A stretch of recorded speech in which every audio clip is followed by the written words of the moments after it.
31st night, happy new year, এই দুইটা নাম একই সূত্রে বাঁধা।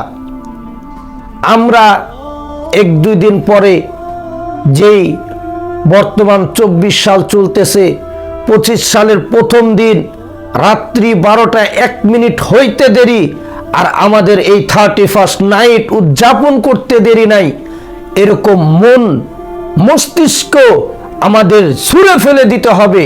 কারণ আমি মুসলিম, আমার বাবা মুসলমান, আমার দাদা মুসলমান, আর আমি যদি এই ইউরোপ আমেরিকার কালচারটা যদি আমার বাস্তব জীবনে বাস্তবায়ন করি, তাহলে সেই রবের সামনে যখন আমরা মুখ তুলে দাঁড়াবো, তখন আমরা কি জবাব দেব?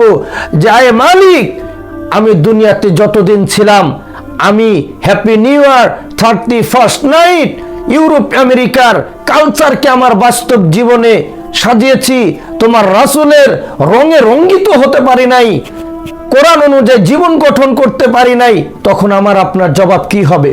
এই 31st নাইট আসলে অশ্লীলতা, গান বাজনা, মদ জোয়ার আসর, তারপরে আতশ বাজি, ফটকা, ফানুস, আরো যেই সমস্ত ডিজে পার্টি, কনসার্ট, নারী পুরুষের অবাধ মেলামেশা, তারপরে টাকা অপচয়, এই সমস্ত সকল প্রকার খারাপ কাজ, নৈতিকতাও যেখানে হার মেনে যায়, সামাজিকতা সেখানে মানুষ দেখলে যেই কাজগুলোকে সমাজে পর্যন্ত ঘৃণিত চোখে দেখে, এই কাজগুলো আমরা যুবক যুবতী, তরুণ তরুণী রাত্রি 12টা পর্যন্ত জেগে আমরা কোন এক উদযাপনের জন্য অপেক্ষা করি?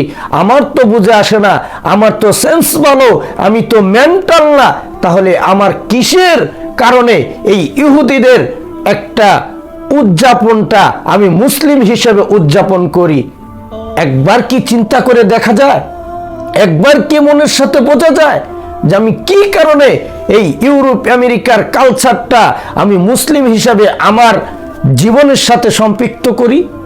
আল্লাহ পাক আমাদের সকলকে বোঝার তৌফিক দান করুক।